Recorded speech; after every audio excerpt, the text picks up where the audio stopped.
noite a todos, todas, todes. Nós estamos iniciando hoje mais um estudo do Núcleo de Filosofia Pan-Africanista da Aprofib. Para os companheiros novos, né, que estão chegando aqui hoje, né, esse já é o nosso terceiro estudo.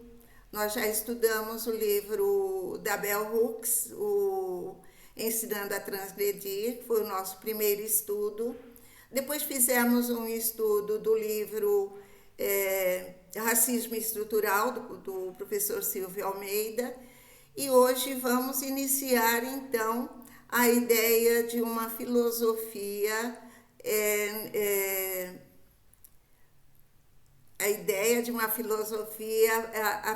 negro-africana. O livro é do professor Macian Toa, é um camaronês. Nós optamos por estudar esse livro porque nós já fizemos 2 estudos de livros, Bell Hooks, uma americana, Silvio Almeida, brasileiro, e decidimos agora estudar um livro escrito por um filósofo africano, né? Então, o objetivo desse estudo é conhecer, né, trazer para nós também o ponto de vista, né, o pensamento de um filósofo africano. Tá? Então, a professora Sônia Maria Lira vai fazer a apresentação de hoje. Ela vai trazer a introdução do livro, vai apresentar para nós a obra, e depois nos outros dias, né, de reunião, de estudo, nós vamos estudar então os capítulos dos livros. Tá? Professora Sônia é nossa coordenadora aqui do núcleo, né? Está conosco desde o início dos nossos trabalhos aqui no núcleo de filosofia pan-africanista da Aprofib. Então, mais do que legítimo, né, nós concedermos a abertura para esse estudo à professora Sônia, tá bom? Eu só vou pedir para ela fazer, antes do início da sua exposição, fazer a sua própria apresentação, tá bom? Então é isso, com a palavra a professora Sônia. Bem, primeiramente, né, eu quero pedir desculpa, assim, por estar em cima da hora, mas eu estava em outra reunião online, também com professores de filosofia, assim, né, a gente hoje vive online e vive presente, é muito confuso isso. Mas, para todas e todos e todos que não, assim, que não me conhecem, né, que já tenho algumas pessoas conhecidas, como o professor Erivelto, né, que é aqui da Paraíba, aqui de Campina Grande, dentre outros, né? Mas, assim, para quem não me conhece, eu sou a professora Sônia Marileira Ferreira, eu sou professora aqui de Filosofia da Universidade Federal de Campina Grande, do campus de Sumé, no Centro de Desenvolvimento do Semiárido. Eu estou bem no interior, estou no município muito bonito, muito bom, que eu espero um dia todos todas poderem conhecê-lo. Eu trabalho, né, com as disciplinas de filosofia nesse campus, nos cursos de educação do campo, de ciências sociais, de gestão pública, né, eu dou aula nesses 3 cursos, com a filosofia. E agora, né, eu estou trabalhando, também sou professora do PIBID, eu coordeno também a área de humanas do PIBID, equidade, trabalho com estágio supervisionado em filosofia e com algumas disciplinas, tais como filosofia e educação, introdução à filosofia e por aí vai, teoria do conhecimento, ou seja, muita coisa. E agora, com filosofia africana, nos cursos de formação para professores do estado da Paraíba, de Pernambuco, e, quiçá, de alguns que venham fazer no nosso estado o curso de educação etnorraciais e direitos humanos, né? Também vou ensinar na segunda licenciatura em Educação Quilombola e Direitos Humanos, também lá do centro. Ou seja, são muitas atividades de frente, trabalhando com a questão do racismo estrutural em projetos, né, de extensão e produção também de artigo científico. Nesse sentido, já fazendo, depois da minha apresentação, sim, sou nordestina, adoro o Nordeste e gosto muito de Campina Grande, apesar de não ser campinense, viu? Eu sou pessoense, mas adoro Campina Grande. Bom, fazendo essa parte, eu vou entrar já, né, no filósofo Marcien Tova. Ele é um caramonês, né? Ele vem do país Camarões, no continente de África, e ele nasceu em 1931, morreu em 2014. Ele foi filósofo, pedagogo, psicólogo. Já pensou? Ele trabalhou em várias frentes e se estruturou academicamente em várias frentes, né?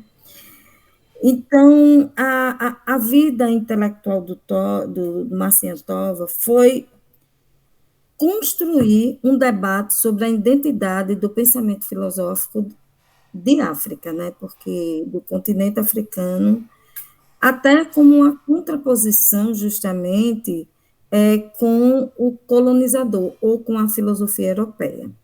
Uma das grandes questões que ele faz é dizer o seguinte: nós temos a nossa própria identidade filosófica e não queremos tirar a identidade de tradição nenhuma, mas queremos também mostrar, apresentar aquilo que já está posto, que é a nossa identidade, aquilo que foi escondido, aquilo que foi simplesmente eclipsado pelo olhar e pela cultura do colonizador, né? Ele, com esse intento, né, com essa prerrogativa de fazer esse trânsito entre a filosofia africana e a europeia, a identidade cultural e espiritual, a qual o pensamento colonizador foi tão massacrante nesse sentido. Então, a tese que ele vai levantar, né, na década de 70 é de uma filosofia africana, com a sua própria identidade, sem as marcas mais do colonizador. E é isso que ele vai debater em todo o livro, né? Ele vai trazer essa tese em tudo que vocês vão ler, pontualmente, capítulo por capítulo, página por página, letra por letra, vai estar nesse sentido, nessa coordenação, nessa tese que ele traz, né? E aí, ele é bem interessante que ele foi apresentar o resultado. Olha o resultado desse livro que foi. Foi o resultado de uma conferência que ele foi dar, intitulada A Problemática da Filosofia Africana Atual. Nessa palestra, ele sofreu inúmeras críticas, né? Inúmeras críticas. Então, aí ele vem para debater essa identidade, essa busca e fazer essas suas refutações a partir de todos os argumentos aqui levantados, né? Agora, é preciso também demarcar uma coisa: como é que esse livro do Tova chega até nós? Bom, ele chega por essa editora, a Nandiala, né? Que fez uma parceria com o Núcleo de Estudos Afro-Brasileiros da Universidade do Paraná, que é o NEAB, que, por sinal, agora aqui na nossa universidade, a gente já está criando esse núcleo, né? O NEAB. E também fez parte também, né, de uma coligação, uma de letras estrangeiras moderna e o programa de pós-graduação em educação da UFPRN. Então, que foram muitos grupos e muitas pessoas envolvidas para que a gente tivesse esse material traduzido e agora estarmos aqui, né, ao nosso deleite, discutindo a filosofia africana com todo o cuidado de uma tradução bem equilibrada para a gente discutir o pensamento do filósofo caramonês Marcinho Antônio. Bem, esse livro também ele vem atender, né, a formação continuada dos professores, tanto e de gestores das escolas, como também das universidades, justamente no cumprimento, né, da lei 10.639/03 e da 11.645/08. É necessário dizer que não foi muito bem intencionalizada essa tradução para que esse conhecimento chegasse não só na formação dos cursos de licenciatura, nas humanidades, nos cursos de filosofia ou outro qualquer, mas também no chão da escola, né? Que os professores pudessem da escola do ensino da escola básica.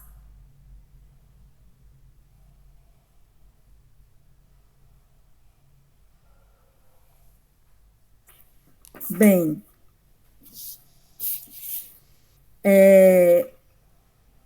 nesse sentido, o cuidado, né, a leitura do livro A Ideia de uma Filosofia Negro-Africana vai nos permitir muitas reflexões movida pelo próprio título, né, como a gente está vendo aí, acompanhado de uma crítica e dentro da tradução moderna da filosofia europeia e tendo como objeto a ser investigado a própria expressão negro-africana, já que pode incitar a pergunta: por que não apenas filosofia africana? A resposta vai ser reiterada com a apresentação de vocês em todos os capítulos. Eu vou dar só uma síntese um pouco dos capítulos, né, porque eu não quero interferir muito, porque aí são vocês. Então, assim, por exemplo, no primeiro capítulo, a filosofia e seus problemas, ele, como vocês viram aí no texto, ele dividiu em 3 sessões, onde ele vai trabalhar a concepção de filosofia, a dimensão prática e a multiplicidade de filosofias, né? Então, o autor, nesse sentido, ele vai ele vai se voltar para a particularidade da atividade filosófica, né, no campo da filosofia africana. Então, eu vou trazer uma citação dele, que está nessa parte do texto, onde ele diz: a ideia de que a filosofia é a coragem de pensar o absoluto. É uma questão muito interessante, porque nessa perspectiva de tentativa de eclipsar, né, tolher, de limitar toda a vigorosidade do pensamento e da filosofia africana, a primeira coisa que o pensamento colonizador fez foi diminuir a importância das tradições das religiões africanas, né? Então, isso é bem interessante. É bem interessante. Quando a gente vai estudar os filósofos africanos, né, tem até um livro que eu acho bem interessante, que eu até trabalhei agora com meus estudantes, Legado Roubado, a filosofia grega e a filosofia egípcia roubada. Como também tem outro falando sobre os filósofos de Kemet, né, a gente vê perfeitamente como, desde os primórdios da filosofia africana, a dimensão das tradições religiosas estão implicadas. Então, assim, a primeira coisa que o colonizador fez foi desagregar, né, essa cultura e esse pensar dessa parte da questão metafísica, né? Então, ele vai trazer, nesse sentido, a ideia de que, e vai se contrapor à ideia de que um único povo pode dizer sobre tudo para os outros povos, né? Vai dizer que a imposição desse ato absoluto de filosofar do grego, né, é um ato impositivo, é um ato extremamente no meu ponto de vista, ele não diz isso, mas eu digo bárbaro, né? Porque ele destaca que só um povo pode pensar. E o Marcian Tova, né, ele vai trazer o resgate dessa potencialidade justamente dos povos africanos dentro do continente africano e dizer que é possível, a partir das suas representações, das suas crenças, das suas opiniões, confrontar toda essa cultura que veio exatamente desse colonizador, limitador, desses povos e dessa filosofia, tá certo? Então, a questão do Toya nesse sentido, ele tem como preocupação a neutralidade ética e ideológica, né, imposta dentro do continente africano aos que estavam lá, aos seus povos, aos seus seres, que é de origem lá do continente, né? Então, nesse sentido, ele vai trazer o problema do absoluto como uma legitimação da própria filosofia africana, né? E nisso ele vai dizer que essa luta por essa legitimidade faz parte do racismo colonial, né? A gente estudou o racismo estrutural e o Tova aqui vai trazer a questão do racismo colonial, né? E o que é esse racismo? É justamente a partir de um silogismo, como ele tem uma citação dele, né, quando ele diz sobre a própria concepção de humanidade, retira a humanidade de outros povos, principalmente dos povos colonizados, a exemplo, por exemplo, dos povos que estão lá inseridos dentro do continente africano. Então, aqui ele diz assim, ele vai falar uma citação bem rápida desse silogismo e dessa tentativa de anular a própria humanidade e normatizar, né, pelo viés do olhar do colonizador, o pensamento filosófico africano. Ele diz: um homem é um ser essencialmente pensante e racional. Ora, o negro é incapaz de pensamento e raciocínio. Ele não tem filosofia, ele não tem uma mentalidade pré-lógica, etc. Portanto, o negro não é verdadeiramente um homem e pode legitimamente ser domesticado, tratado como um animal. E vocês não pensem que dentro da história da filosofia não se tem isso. Se tem isso muito bem, e essa ideia está muito respaldada em vários filósofos dentro da tradição que nós estudamos, né, nos nossos cursos de licenciatura em filosofia. Sônia.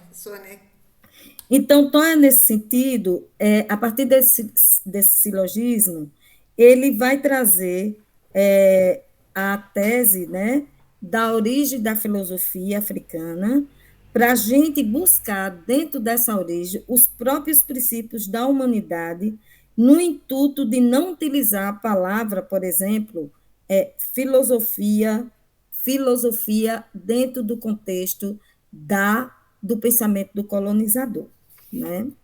Sônia, 15 minutos, tá bom? Já? Sim. Pronto. Mas, assim, basicamente, para fechar, o que o Toya vai trazer em todos os capítulos é o resgate dessa identidade no campo filosófico, né? Do homem, de Deus, da racionalidade, de uma norma também de comportamento, não mais pelo viés do colonizador, mas de uma forma identitária com a cultura, com a religião, com o modus operandi, com os valores do pensamento que se instaura e que se vivencia no continente de África. Bom, é isso. Obrigada. Obrigada, Sônia. Vou abrir, então, a palavra para quem quiser fazer alguma consideração, quiser fazer perguntas. Sim, eu já disponibilizei lá no chat a lista de presença.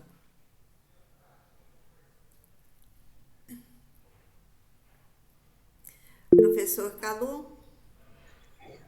Boa noite a todos e a todas. Parabéns, professora, pela bela explanação da introdução do livro. Eu não conheço esse filósofo ainda. A minha pergunta é: em alguma parte da filosofia africana desse autor em estudo, ele cita Avicena, ele cita Averroes, como é que ele coloca os primeiros filósofos da África dentro desse contexto contemporâneo da filosofia africana, por favor? Não.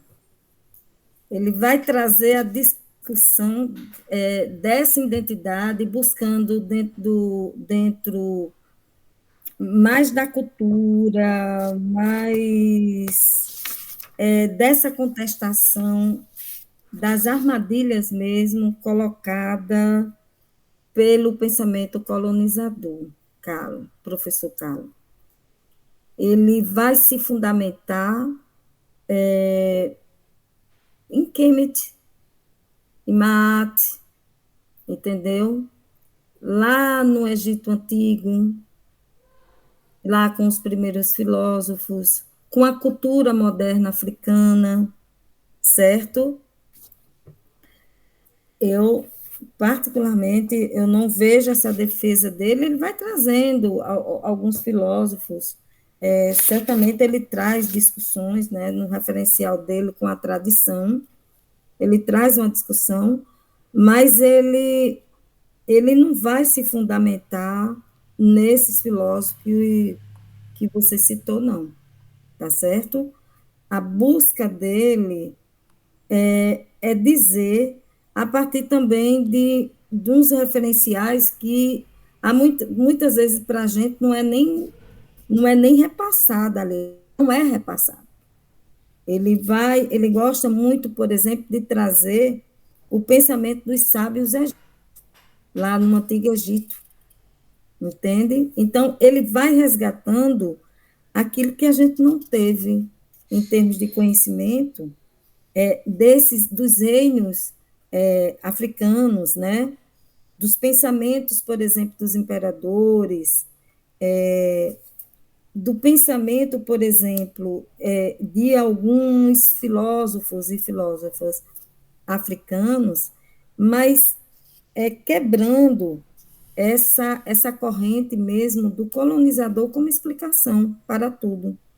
A grande questão do Toffler é quebrar exatamente esse parâmetro da gente pensar.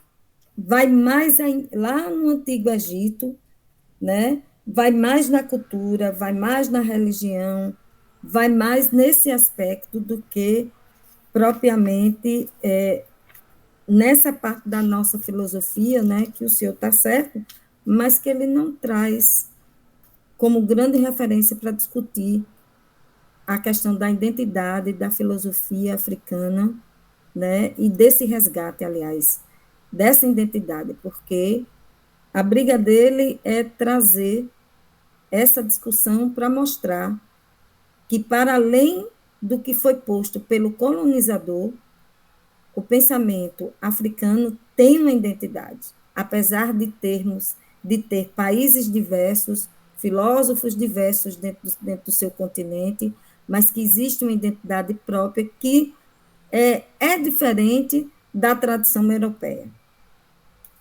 Essa, para mim, assim, é a grande questão. É trazer o que a gente não teve, é discutir.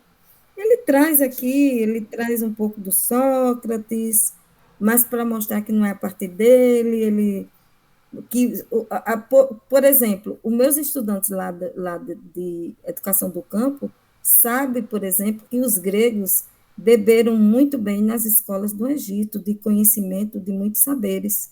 Por sinal, assim, por exemplo, os pré-socráticos eram 10, 15 anos estudando lá nas escolas, e assim, e trazendo mil coisas que, por exemplo, se vocês forem estudar o pensamento dos filósofos de Kemet, por exemplo, o conceito de Maat, por exemplo, que é a ordenação ética do comportamento do ser humano interligada às questões da religiosidade, você vai ver que a ética grega bebe muito, né, Nazito?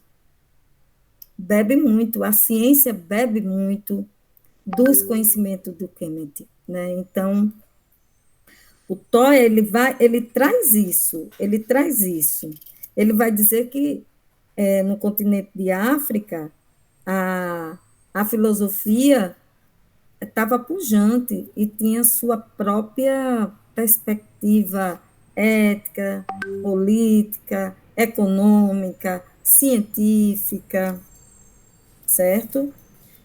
Ele não faz nenhuma defesa dos filósofos citados, não, pelo Senhor. Muito obrigado, professor. Entendi.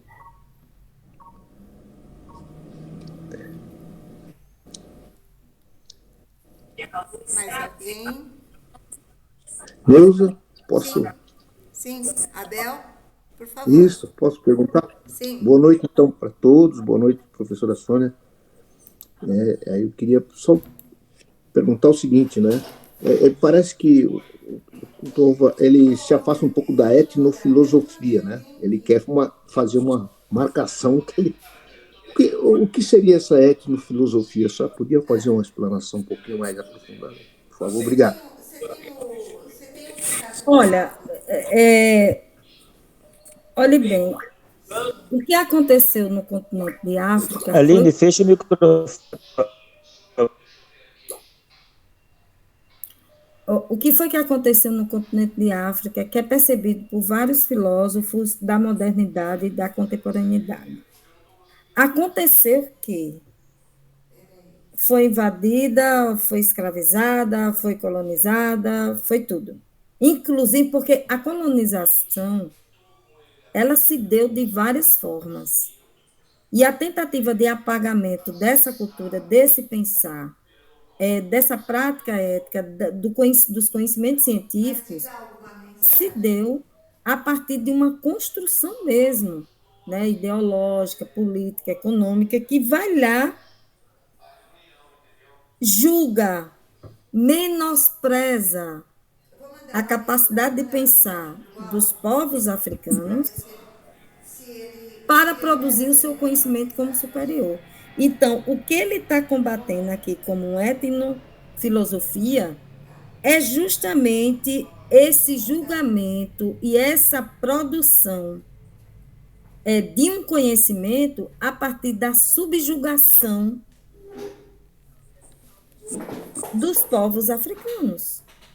Vai lá o colonizador e primeiro, por exemplo, atesta que o povo africano é incapaz de pensar, é incapaz de produzir ciência, é incapaz de produzir qualquer coisa, em termos de superior. Qual a ideia que nós temos? Que a forma como a gente tem de ultrapassar a nossa incivilidade é na produção do conhecimento, é na produção de comportamentos racionais, é na elaboração, aliás, de comportamentos racionais, é na vivência dentro de uma dimensão política, ética, filosófica, moral, pronto. Então, a etnofilosofia que ele está combatendo, essa construção que eu digo assim, de apagamento mesmo de toda a produção cultural, filosófica, religiosa dos povos africanos pelos povos colonizadores. Então, é isso que ele está combatendo ferronhamente. Então, na realidade, isso aí é o combate dele, né? Então, só um minutinho, Alto, só... Então, assim, é um povo que, para supervalorizar sua cultura, subjuga a cultura do outro, nega a sua importância, né? Então, e nega o seu pensamento, nega a sua religião, nega tudo. Nesse processo de negação, né, se cria um pensamento que se diz superior e que se diz absoluto. Se ele é absoluto, ele cria argumentos, né, lógicos para dizer sobre a inferioridade desse povo que subjugou. E é isso que o Tova aqui está contestando. Ele veio justamente para dizer, né, que essa etnofilosofia é uma filosofia que subalterna, que massacra o pensamento e a cultura dos povos africanos. Na realidade, o que ele faz, a proposta dele, no meu ponto de vista, é uma desconstrução dessa identidade absoluta que se criou da filosofia colonial nos países de África como única filosofia potente e possível de se pensar de toda a humanidade. É isso. Pois não, Aldo? Só um minutinho, Sônia. Aldo, tem um professor que está tentando entrar. Nilza, você está com o microfone fechado. Desculpa. Tem um professor, José Antônio de Oliveira Neto, está tentando entrar. Dá uma olhadinha se tem mensagem dele. Não, todos que pediram aqui foram acessaram Ele livremente. não está conseguindo entrar. Bom, mas tem a palavra, Aldo. Não, serei breve. Primeiro, parabéns, viu, Sônia, pela exposição, por trazer essa importante reflexão. Eu sei que para todos nós, esse debate sobre a questão da filosofia negro-africana é uma coisa extremamente necessária, porque também não estamos muito acostumados a essa temática, né, esse debate no cotidiano, porque nós somos formados, né, dentro de uma perspectiva eurocêntrica e, portanto, é um conhecimento fantástico, mas absolutamente, para mim, no meu caso, recente. E a vontade que dá é tentar perguntar mais coisas, mas eu sei que não é contigo que nós temos que perguntar, porque você está fazendo apenas a introdução e os temas vão continuar com as outras exposições. Então, eu queria ver se você poderia também contribuir nesse debate.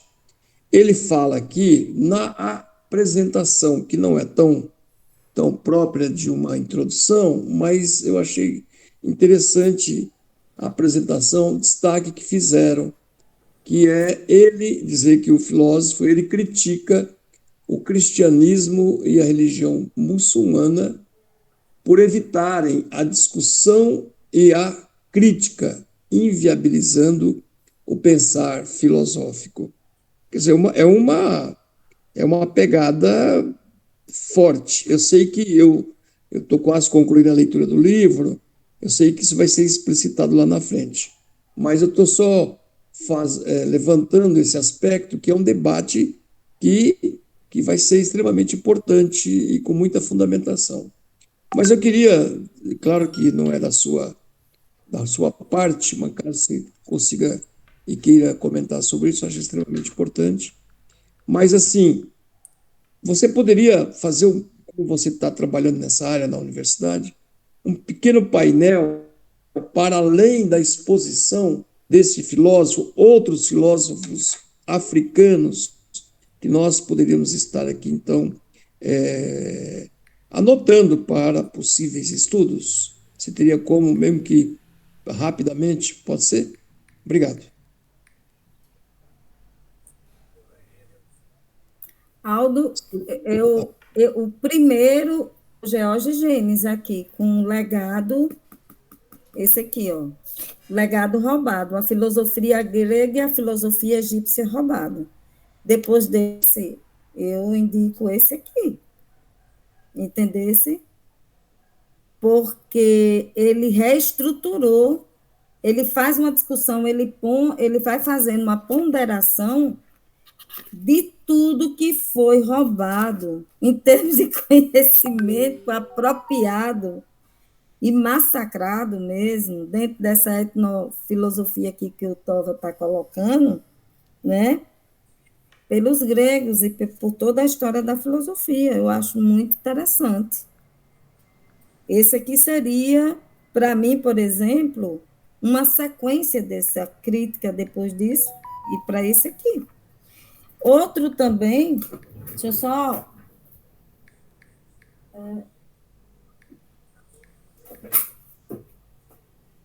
Esse aqui, ó. Esse aqui também, que é o Molefe Assante, né, que ele tem, até na introdução dele, ele tem um prefácio da Catiúcia, que eu tive o prazer de dar um abraço grande nela agora na Ampof, né?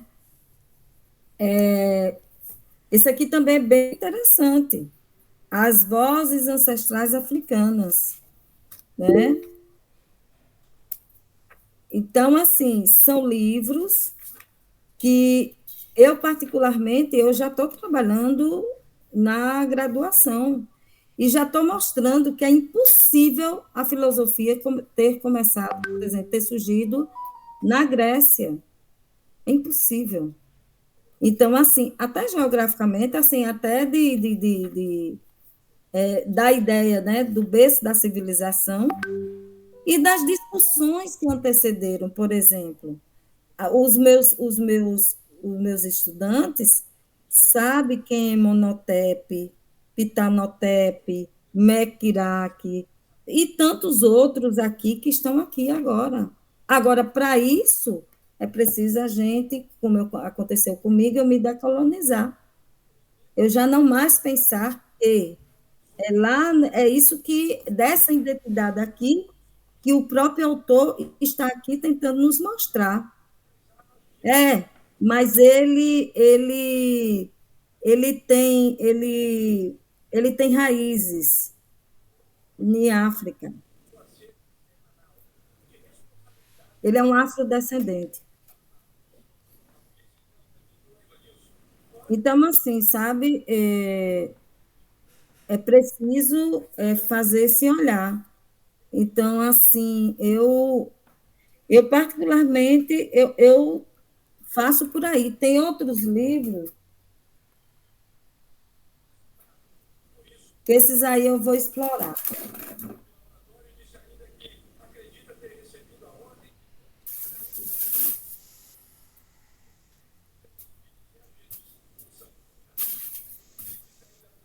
Foram minhas aquisições na Ampof, né? Por exemplo, esse aqui, ó, de Mundimbe, A Ideia de África. Esses aí ainda vou ler.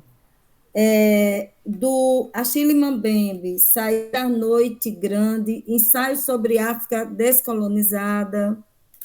Tem muitos. Se a gente for passar aqui, é um rol, né, de livros que a gente não, comumente, não trabalha. Daí Yoronke, Mulheres Africanas, Feminismo, ela é uma socióloga, né? Mas ela trabalha com os aspectos filosóficos, por exemplo, dos povos que falam em Iorubá. Tem muitos, é um cardápio grande, assim. Essas são as minhas mais recentes aquisições para fazer uma pesquisa, porque, como eu vou ensinar na segunda licenciatura em Educação Quilombola, né, Direitos Humanos, então eu também vou produzir um livro de 50 páginas, então eu tenho que ter tudo isso. Então, assim, para mim esse é o caminho, Aldo, é ler, buscar informações, estudar. Por exemplo, na Ampof mesmo tem um GT que, acho que Nazito participou, pode falar mais dele, de filosofia latino-americana, né, Nazito, e filosofia africana, né? Pronto, eu vou começar a discutir com os pares lá desse grupo, apresentar trabalho, levar questionamentos e aprofundar na questão. É isso, não tem outro caminho, entendeu? Buscando esses autores e essas autoras e trabalhando e se aprofundando. A gente não tem nada, né, lá do continente, quase nada. Aldaci? Boa noite, professora Sônia. Muito boa essa introdução. Parabéns aí por essa iniciativa, não só aqui conosco, mas também na universidade. Isso apresenta uma perspectiva muito interessante. Eu, ao começar estudar aqui o livro, que eu não estou lendo, eu estou estudando ele com uma profundidade incrível. E como a senhora disse, cada palavra, cada letra é uma reflexão. E é lógico que a gente que tem aí uma caminhadinha na militância da questão racial, quando a gente lê e depara com determinadas coisas, a gente fica ainda mais instigado. Ficamos, sim, muito chateado com as coisas, mas instigado ao aprofundamento. E quando ele fala aqui, ele coloca a situação do pensar e que o homem africano não é homem, por isso não pensa, ele nos coloca numa condição de animal, né? Ele está ali, que diante de todos os seres vivos, por gentileza, feche seu microfone, está dando uma interferência.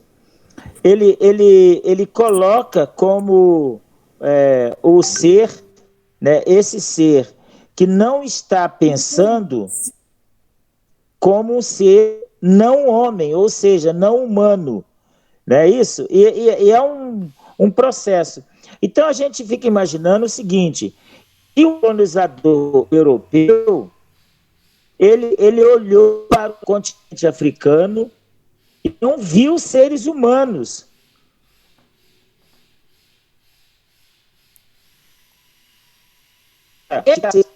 Mas ele vai lá, ele vai, entre aspas, pegar esse pessoal, né, sequestrar, domesticar e fazer trabalhar para eles. E fazer o enriquecimento, fazer todo o processo que a gente conhece.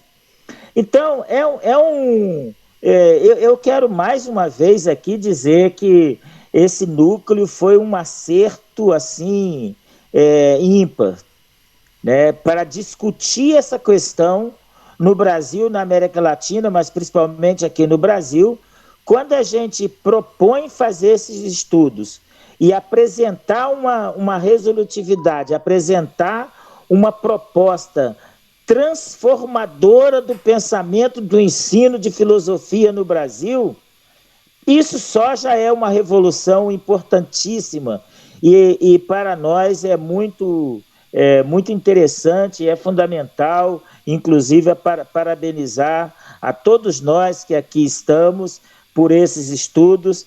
Esses 2 livros que a senhora apresentou aí, eu já os tenho, né? Inclusive eu creio que a filosofia egípcia, a filosofia grega, é a filosofia roubada do Egito, porque nós precisamos realmente aprofundar dos porquês que nós estamos nessa situação, nessas circunstâncias.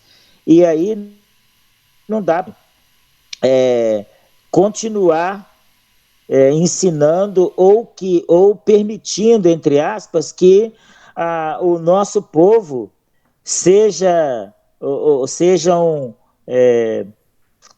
educado ou apresentado a eles um projeto de sociedade que é um projeto baseado na exclusão de um povo.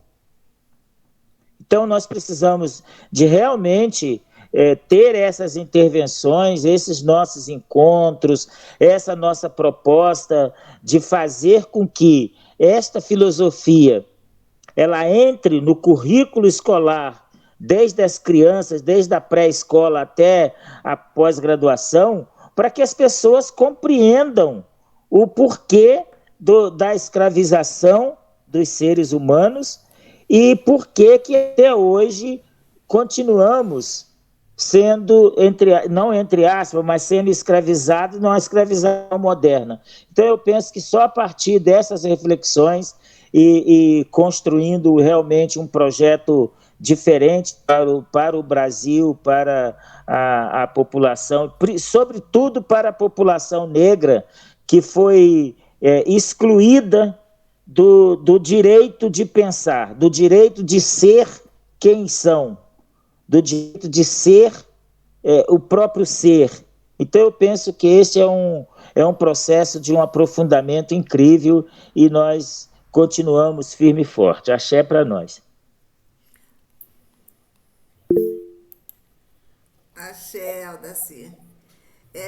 Antes de passar a palavra para a professora Deosuíta, só complementando o que o Aldacir disse, o objetivo desses estudos, né, que nós estamos fazendo, desde a Bell Hooks, Silvia Almeida e agora Marcentois, o objetivo é nós fazermos a transcrição desses estudos e depois fazermos publicações, né?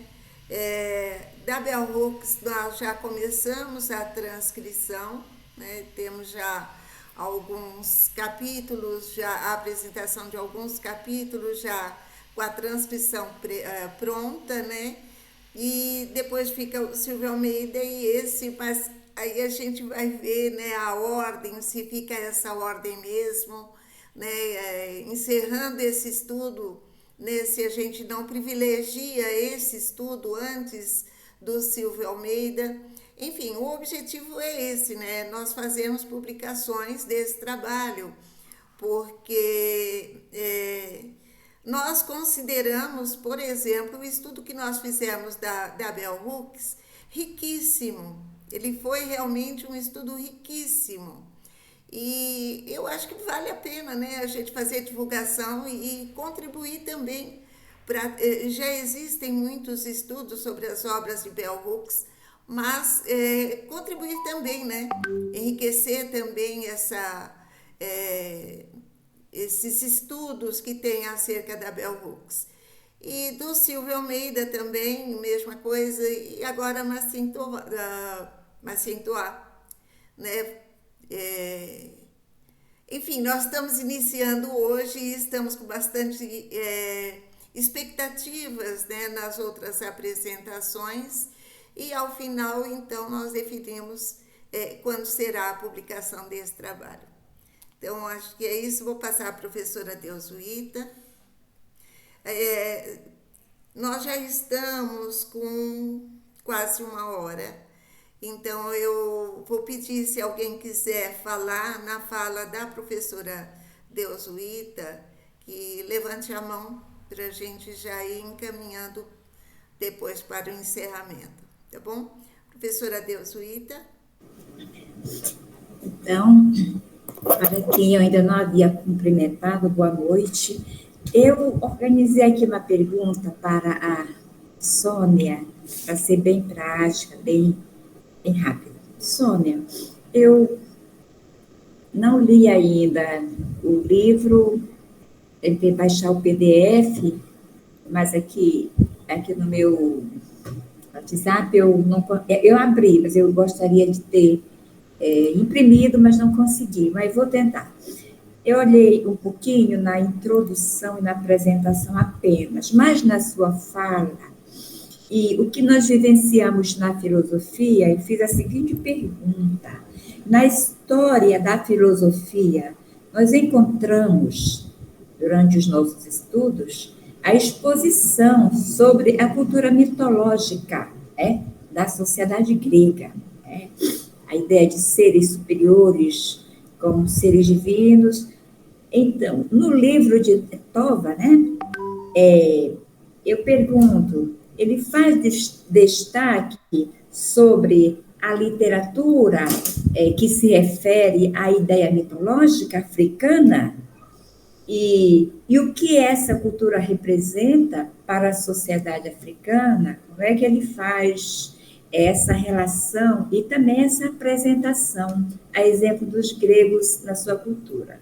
Porque eu pergunto, porque nós temos uma ideia, e vimos a ideia de mito como seres superiores que fazem parte das sociedades. Cada sociedade tem os seus mitos e ela guarda, mesmo diferente de uma sociedade fundamentada na ciência, mas sempre tem aquela ideia de seres superiores que praticamente cuida, né?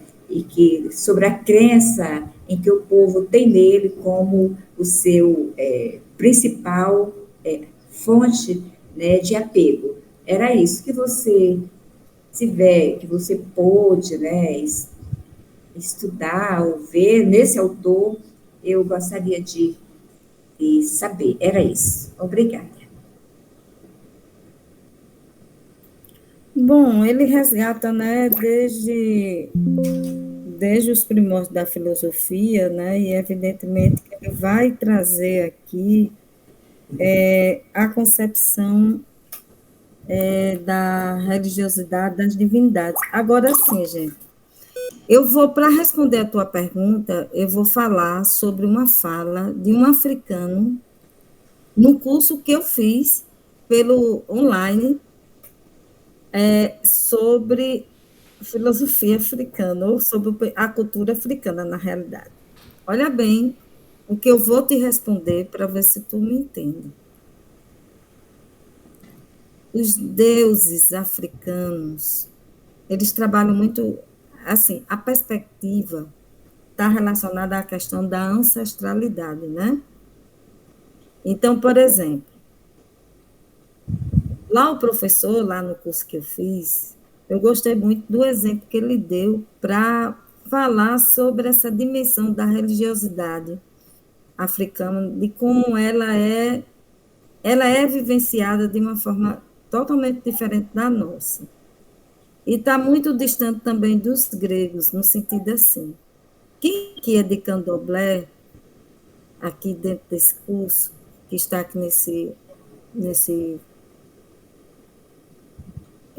núcleo, sabe que os ancestrais não foram figuras do nosso alto ego, que está acima das nossas raízes, da nossa convivência, de tudo que eles representam. Na realidade, toda a mitologia, todo o pensamento religioso grego traz a noção e a vivência da ancestralidade. Quem são os ancestrais? Foram pessoas que aqui estiveram conosco, que nos amaram, que nos cuidaram, que não gostaram, que teve alguma representação, deu algum ensinamento, viveu em coletividade. E, assim, deixaram os seus ensinamentos e deixaram a sua importância para os futuros, ou os futuros que aqui ficam, as pessoas, crianças, os adolescentes ou os adultos que aqui estão, os consultem quando necessário. Aí eu achei muito interessante que o professor disse assim, eu acho muito engraçado vocês. Não, desculpa, não foi engraçado. Foi muito peculiar como vocês lidam com os santos. Para vocês, os santos são seres muito distantes de vocês. Então, vocês consultam seres espirituais que nunca tiveram nenhuma relação próxima com vocês. Eu não. Eu, quando tenho um problema, eu vou consultar os meus ancestrais. E quem são meus ancestrais? Meus avós, meus tataravós, meus tios, as pessoas mais velhas da minha comunidade, da minha aldeia, pessoas que me conheciam e que agora eu posso consultá-los para que eu possa resolver algum problema, alguma angústia, algum problema que eu esteja passando no atual contexto, porque eles me amam e porque eles me conhecem. Então, a minha resposta está no sentido assim, a mitologia grega para os africanos é dos gregos e não deles. Vocês estão entendendo o que eu quero dizer? Assim, pertence ao modus operandi, né, de vivenciar isso aí. Apesar que a gente sabe que só tem uma coisa boa e diferente do cristianismo para os deuses e as deusas gregas, é que eles, e os deuses que estavam lá no panteão, eles tinham os mesmos defeitos, as mesmas qualidades que os seres humanos, só tinham mais forças e mais poderes.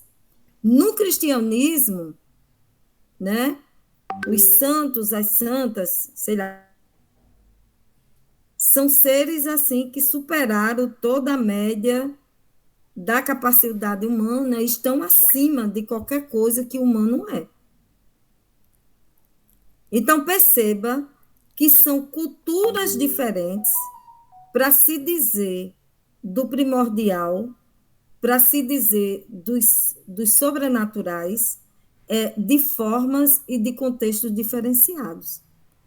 Então, eu penso assim, que o africano não vai se referir, por exemplo, aos deuses e às deusas africanas, porque a ancestralidade e os ancestrais está em tudo. Está na mata, está no vento, está na natureza, está na forma, está nas propriedades das plantas, das folhas, das frutas, dos rios. Eu achei muito bonito, quando eu estava lendo, né, um livro do Krenak, quando ele vai falar dos ancestrais, e ele me alertou para uma coisa que eu achei bem interessante, que os africanos também têm muito isso semelhante com a cultura indígena. O rio é um ancestral.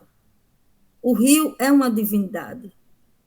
O rio nos diz e é sábio.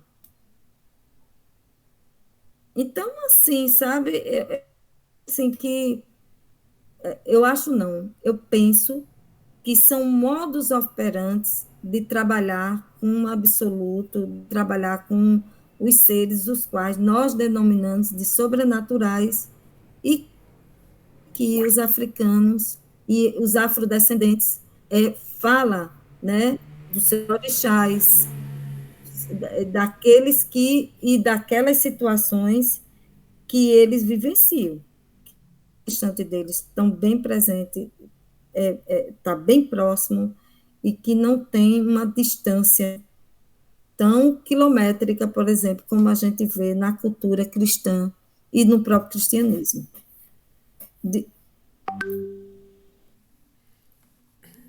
Aldaci? Só para corroborar aqui com a professora Sônia e dizer o seguinte, que está dentro desse nosso pensamento, inclusive da própria introdução, quando o colonizador ele chega na África e a gente pensa a África antes dessa partilha da colonização e o que ela é hoje. Então, nesse sentido, a gente vai observar que a demonização da religião africana, o colonizador foi lá e demonizou. Ora, se eu não conhecia o meu avô, nem o pai do meu pai, nem o pai da minha mãe, mas como que esta pessoa que era amada, o meu pai, por exemplo, meu pai partiu tem 4 anos. Ora, como que eu não vou consultar a ancestralidade do meu pai? Pois é. Você precisa fazer digita, a festa vai começar e a igreja está perguntando se a gente pode colocar o nome da família, para ser rezado todo dia. Professor Calu, obrigada. Contribuição, não dá R$100. Não, feche seu microfone, por favor, professor. Está prestando atenção nas conversas. Professor, por gentileza, feche seu microfone que está... fechou. Então, concluindo aqui, professora, para a gente... essa situação da consulta, eu posso hoje ter uma diferença aí, que eu estou cultuando e busco o início no IFA, que é uma consulta, é uma filosofia das mais antigas, né, que é caminho, é o destino. Então, quando a senhora estava falando sobre isso, me vem à cabeça exatamente, porque quando a gente consulta, e a nossa consulta é totalmente diferente, inclusive desta religião que é aplicada no Brasil pelos próprios que chamamos de matriz africana. Ela é uma matriz africana, mas se distanciou também. Então, é um debate muito mais forte, que acho que a gente pode fazer aqui em outro momento, não é agora, mas essa questão de como nós estávamos falando, que o europeu chegou lá e ele disse que o africano não era homem, por isso não pensava, e ele começou a pensar por ele, e a demonização da religião, ela leva a esse ponto, que ninguém consulta. Então, fechando aqui, se a gente tinha no nosso avô, no nosso bisavô, como uma pessoa muito amada, como que essa pessoa virou demônio? Como que essa pessoa virou diabo? Depois, ele não pode aparecer, eu não posso perguntar nada para ele, porque ele morreu, virou demônio. Para nós, os africanos. Para os judeus, não, que eles consultam até hoje. Então, é um processo muito longo, e depois até quem quiser vir, nós vamos ter o nosso Festival de Egungun, dia 15 de dezembro, que quem quiser ir para conhecer o que é ancestralidade, a gente convida depois aqui. Axé para todos nós, muito obrigado.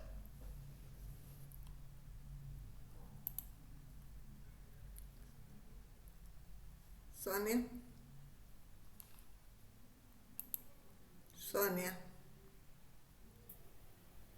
Oi. Eu acho que vai ser muito interessante essa leitura, né, do Noiva.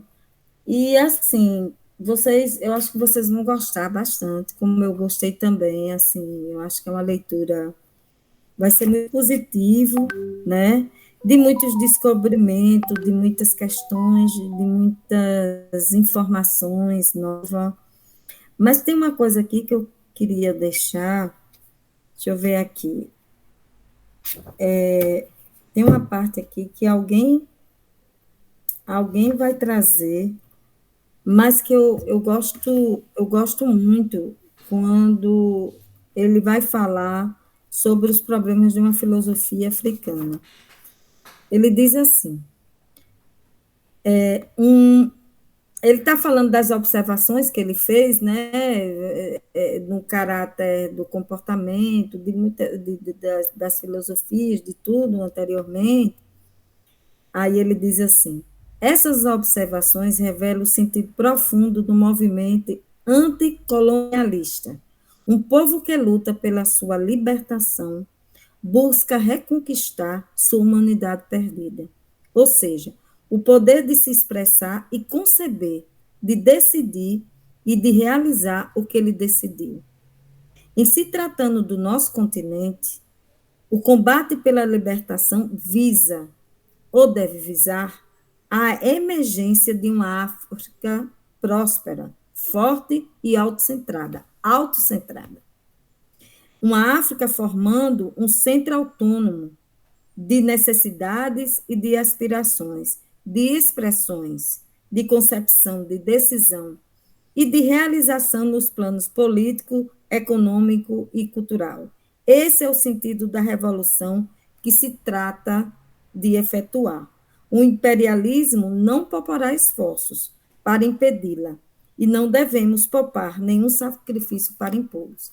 Tem outra coisa aqui que eu gostaria também, né, a partir dessa citação que eu já utilizei em algum texto, de dizer para vocês, né, que tudo que vocês vão estudar não desassocia essa busca da identidade, desse pensamento filosófico, né, dessa filosofia negro-africana, da libertação do próprio povo africano, dos povos africanos, né? Então, quando o pensador africano pensa sobre filosofia negra africana, esse aí está pensando também na libertação, na liberdade e na libertação do seu povo, dos povos africanos.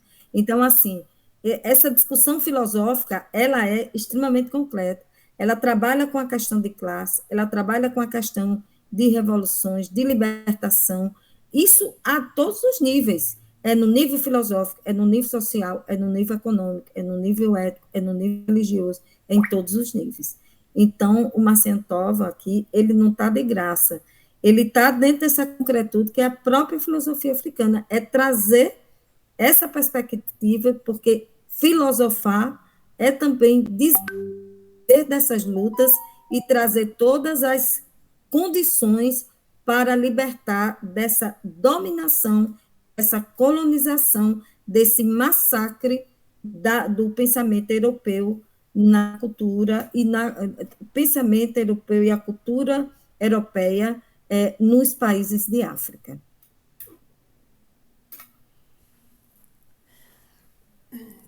Obrigada, Sônia. Só lembrando a todos que a lista de presença está lá no chat, só pedir para não esquecerem de assinar a lista de presença. E se ninguém tiver mais nenhuma pergunta ou comentário, vou pedir para a Sônia, então, fazer um encerramento. Posso falar uma coisinha? Por favor, Abel. Licença, então.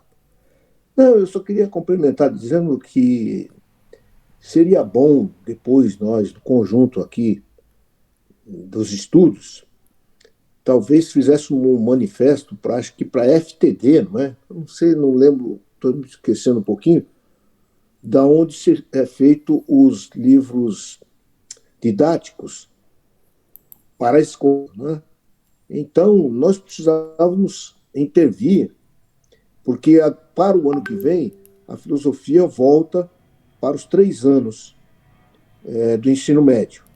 E vai ter para o primeiro, para o segundo e terceiro anos, que vão ser individualizados, né, diferente do que tínhamos até então. Então, seria muito bom que a gente se colocasse, né, no sentido de exigir que o pensamento filosófico africano se fizesse presente no meio desses novos livros, né, principalmente os livros de filosofia, atendendo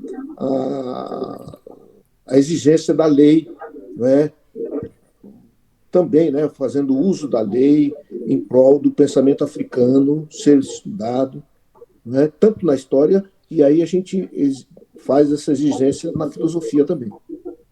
Né? Então, seria talvez um documento, né, feito por todos nós para fazer essa cobrança.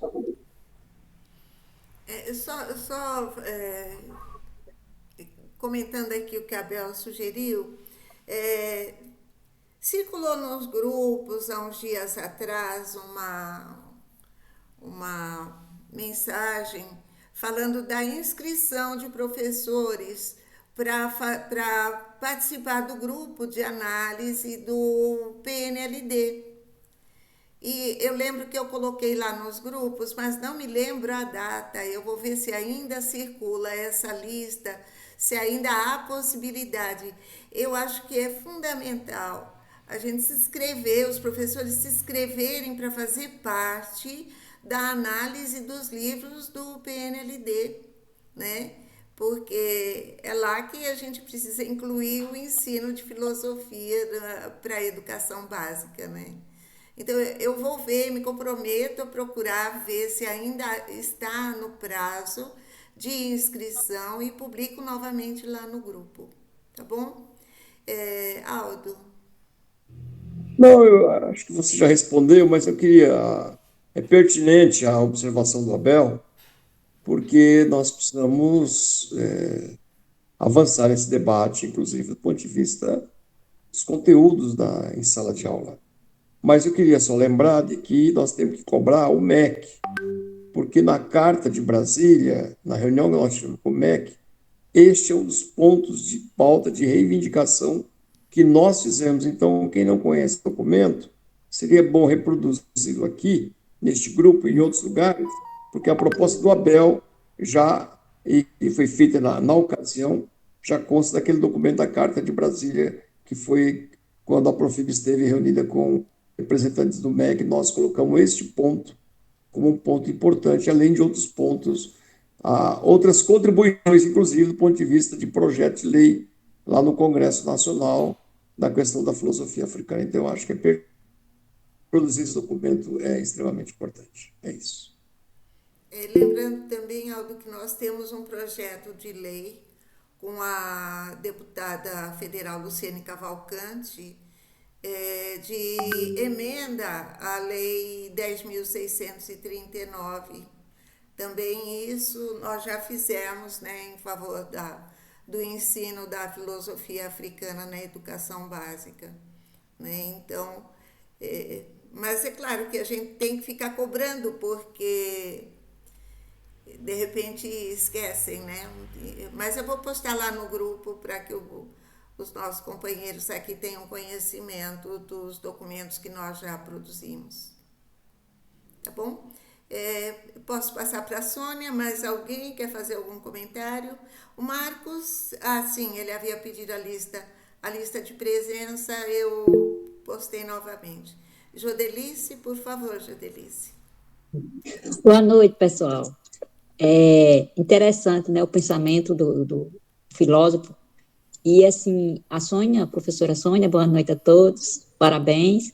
A questão, né, quando ela falou de Maat, né, e Maat, né, pelo que eu estudei um pouco, né, a gente vai ver também essa apropriação, né, da Maat no nosso meio jurídico, né, que vem a questão da pena, né, as palavras, né, e vem desse contexto histórico, né, de Kemet, né, que Maat vai fazer essa balança, né, e vai fazer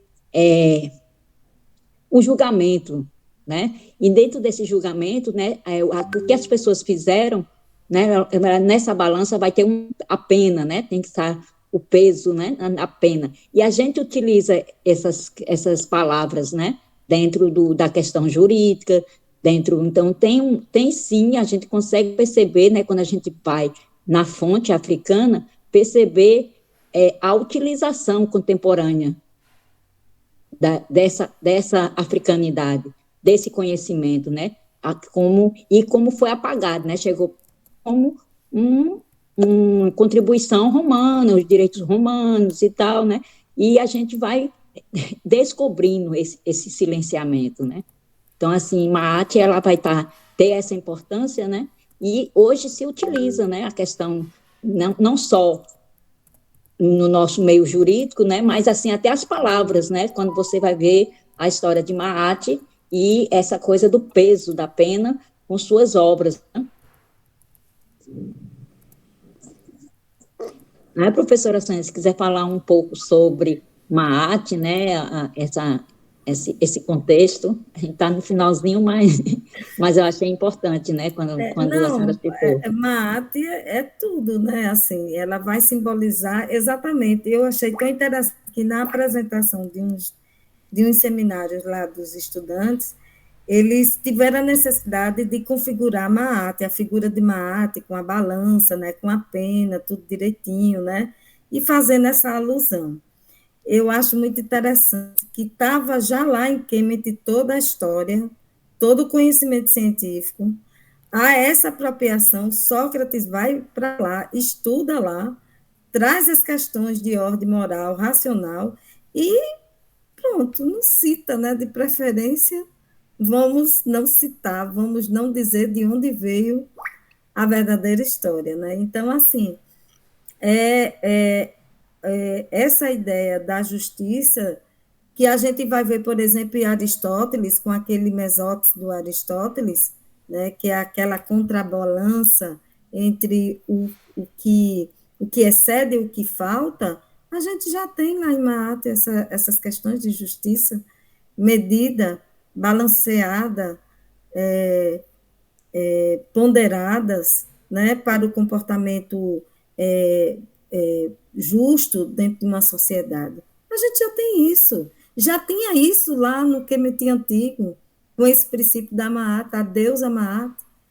E todos os filósofos, se a gente pensar bem, que foram beber lá na fonte do Egito, de Sócrates, né, do Platão, Aristóteles, é isso, gente.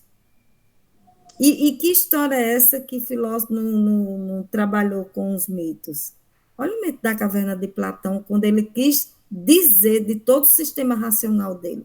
Que linguagem ele usou? Foi a linguagem mítica, né? Era isso mesmo. Professor Nazito. Só rapidinho, boa noite a todas e todos. Só aproveitando, né, que Jodelice e Sônia falaram no meu tema de pesquisa, a MAAT. Né, a minha pesquisa no doutorado é esse mesmo, Jodelice e todos e todas. Eu estou tendo, na verdade, o prazer, né, de estar pesquisando, estudando sobre a MAAT, que, aliás, não é meramente a deusa, não é? Afinal de contas, eu preciso extrair a filosofia da MAAT, ou, em outras palavras, o conceito filosófico de MAAT. Eu preciso estabelecer os critérios, né, que vão dizer qual é a filosofia da MAAT.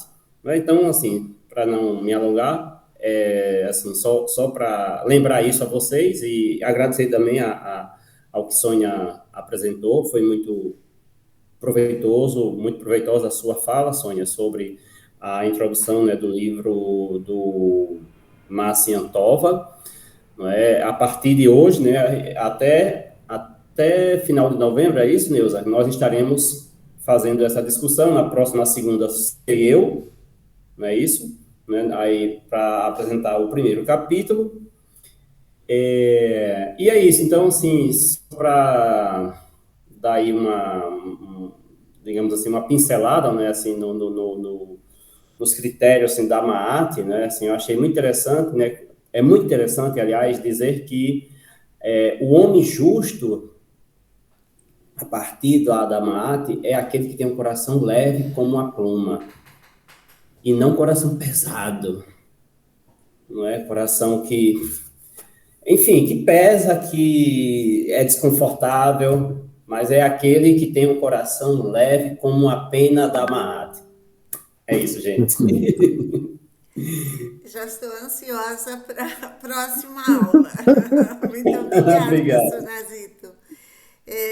Eu acho que a gente já pode ir encerrando, então. Estamos 21h24 agora. E respondendo aqui, o professor Alonso fez uma observação aqui no chat, só respondendo ao professor Alonso que os nossos documentos também prevêem a filosofia, né, o ensino da filosofia também nas licenciaturas, inclusive um cuidado especial, né, para os cursos de licenciatura que estão diminuindo, né, que estão se fechando, né? Então, os nossos documentos também se preocuparam com isso. Tá bom? Então, passo a palavra já para a Sônia. Antes, quero agradecer muito a presença de todos, né, e todas, e espero contar com todos e todas novamente na segunda-feira, tá bom? Sônia, o encerramento é com você.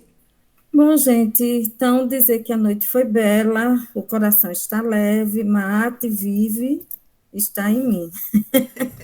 Então, tranquila, cumpri minha missão depois de 4 reuniões durante o dia, né? Saindo de uma, atrapalhando por dentro da outra, mas estou feliz. Então, isso é que é importante. A leveza do coração traz a justiça leve também. Boa noite a todos e a todas, e até o próximo encontro.